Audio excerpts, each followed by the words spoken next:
ఏంటాశ అంత డల్గా ఉన్నావు? అక్క ఇలా హఠాత్తుగా మనల్ని అందరినీ వదిలేసి వెళ్ళిపోయిందే నాకు చాలా బాధగా ఉంది.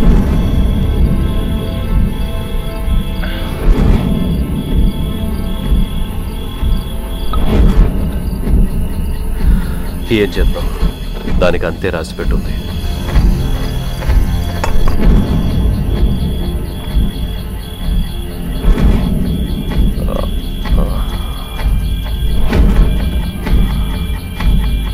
ఏమండి, రాణికో మంచి అబ్బాయిని చూసి పెళ్లి చేసేద్దామండి. దాని పెళ్లికి ఇప్పుడేం తొందర వచ్చింది? తొందరేం కాదండి, వయసులో ఉన్న ఆడపిల్ల ఇంట్లో ఉండడం అంత మంచిది కాదు అంటారు. అది కాకుండా ఏంటి అది కాకుండా? అదే ఇంట్లో పెళ్ళేడొచ్చిన అమ్మాయి ఉండగా మనం పెళ్లి చేసుకుంటే ఊర్లో ఉన్న వాళ్ళందరూ మనల్ని ఆడిపోసుకుంటారు. మీకు అవమానం అంటే అది నాకు కలిపే. అందుకే ఒక మంచి అబ్బాయిని చూసి తనకిచ్చి పెళ్లి చేస్తే మనం ఇక సంతోషంగా ఉండొచ్చు. ఎవరికి భయపడక్కర్లేదు. అక్క ఆత్మ కూడా మన కూతురు సంతోషంగా ఉంది కదా అని శాంతిస్తుంది. మీరేమంటారు? అవును, నువ్వు చెప్పేది కూడా కరెక్టే.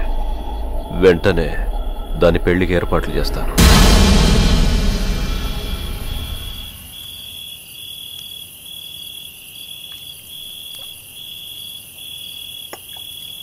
నేను నా రూమ్కి వెళ్తానండి. ఉండాశ, నేను వస్తా. ఇద్దరం కలిసే వెళ్దాం.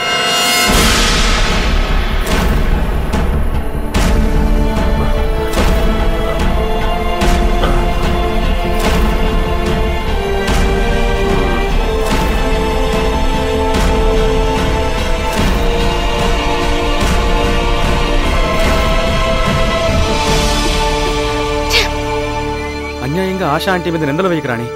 మనం కలుసుకోవడానికి ఆవిడ ఎంత సహాయం చేసింది. ఆవిడ్ని అనుమానిస్తున్నావు? లేదు బాలాజీ, నాకు తెలియకుండా లోపలేదో జరుగుతోంది. ఆ రోజు అమ్మ రూమ్ నుంచి బయటకు వచ్చేటప్పుడు ఆవిడ మొహంలో కళే లేదు. అంతేకాకుండా రూమ్ లో టాబ్లెట్స్ అన్ని చెదిరిపడున్నాయి. నాకంతా అయోమయంగా ఉంది. నువ్వేం దిగులు పడకు రాణి. ఈ విషయం గురించి మీ డాడీతో మాట్లాడు. ఏంటి మాట్లాడేది? ఆయన్ని తన గుప్పెట్లో పెట్టుకుంది. రవితో మాట్లాడినట్టు సెల్లో ఉంది. అమ్మ రవితో ఏమైనా చెప్పిందా?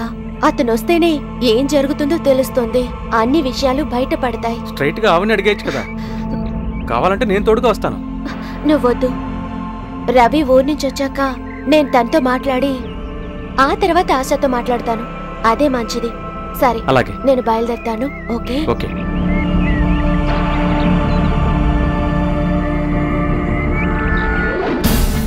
ఎక్కడికి వెళ్ళి ఉంటారు అమ్మాయి గారు? ఎంతసేపు అయినా రాలేదు?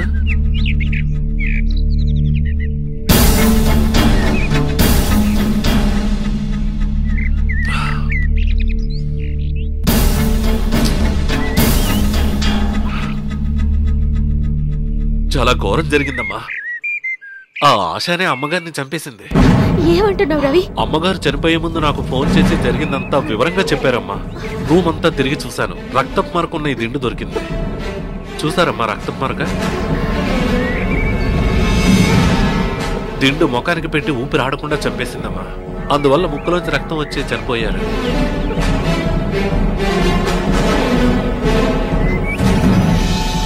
పని మనిషిని పని మనిషిలాగే చూసుకోవాలని నా ఫ్రెండ్ చెప్పింది. కుక్కని తీసుకొచ్చి సింహాసనం మీద కూర్చోబెట్టాను. నీకు అసలు మనసాక్షి అనేదే లేదా? సిగ్గులేని జన్మ. నీ మొహం నాకు చూపించుకో. పోయాం బయటికి. నువ్వెవరితో నన్ను బయటికి వెళ్ళమంటానికి? పోనీలే బాబు అని చూస్తే ఎక్కువగా మాట్లాడుతున్నావు. నా మొగుడిని ఒళ్ళో వేసుకున్నదే కాకుండా నన్నే ఎదిరించి మాట్లాడుతున్నావా? అవును, నీ మొగుడు పాలు తాగి పసివాడు.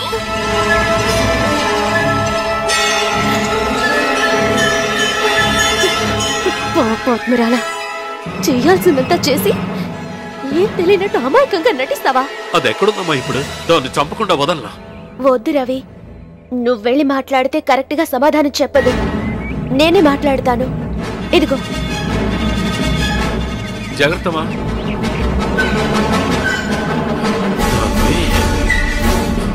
ఊరికే వదలకూడదు.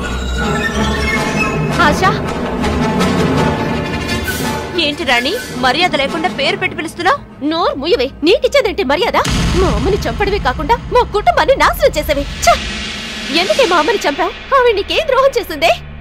మర్యాదగా చేసిన తప్పు నొప్పుకుని నువ్వే పోలీసుల దగ్గర లొంగిపో, లేదంటే నీ ఎంత చూస్తాను. రాణి, నువ్వేమంటున్నావు? మీ అమ్మని నేను చంపానా? నటించింది చాలేదే.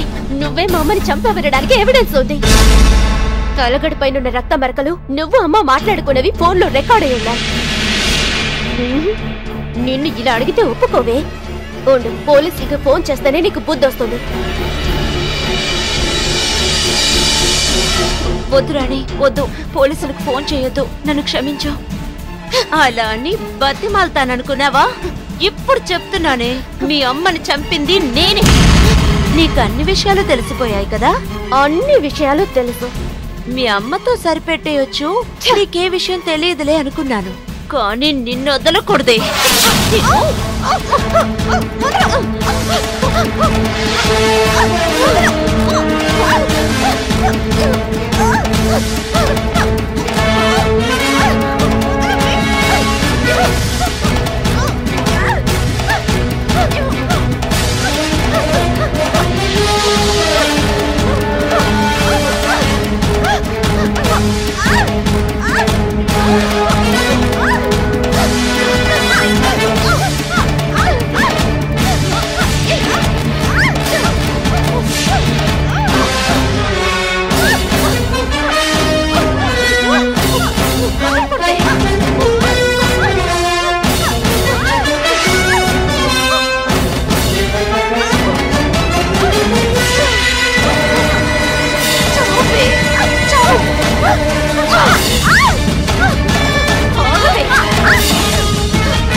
దేవతలంటే మా అమ్మగారిని చంపుతావా నువ్వు?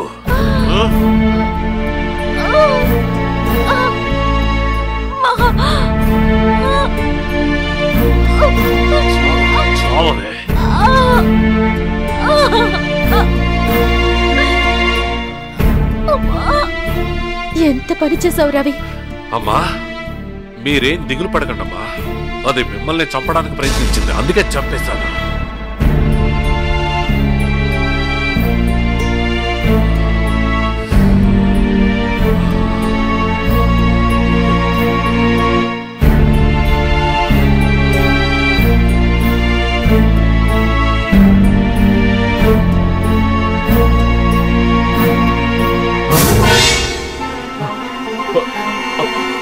అమ్మని చంపింది ఇదే డాడీ. అయ్యా, నన్ను క్షమించండి అయ్యా. అమ్మగారిని చంపింది ఇదే. చిన్నమ్మగారిని కూడా చంపడానికి ప్రయత్నం చేసింది, అందుకే చంపేశారు. అయ్యగారు, ఎలా అయినా మీ రుణం తీర్చుకోనివ్వండి అయ్యా. అయ్యగారు, నా గురించి మీరేం దిగులు పడకండి. నా వల్లే ఈ తప్పు జరిగింది, నన్ను క్షమించరా రవి.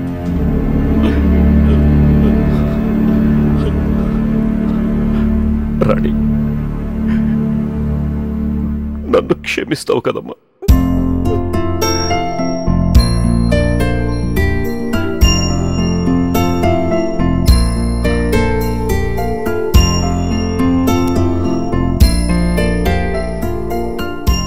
నేను, మనం, దేశం, ఈ ప్రపంచంలో ఉన్నవాళ్లంతా తప్పకుండా తెలుసుకోవాల్సింది మనసు, మమత, బుద్ధి, జ్ఞానం గురించి.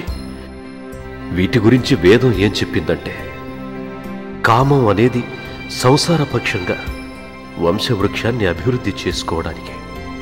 అది శృతి మించితే నీ ఆరోగ్యానికి, నీ జీవితానికే చేటు. అలాగే కామంతో కళ్ళు మూసుకుపోతే అది నిన్నే కాదు, నీ కుటుంబాన్ని కూడా నాశనం చేస్తుంది. ఈ ప్రపంచంలో మనిషిగా బతుకు, మంచిగా బతుకు, నీతిగా బతుకు, న్యాయంగా బతుకు. నన్ను క్షమించండి.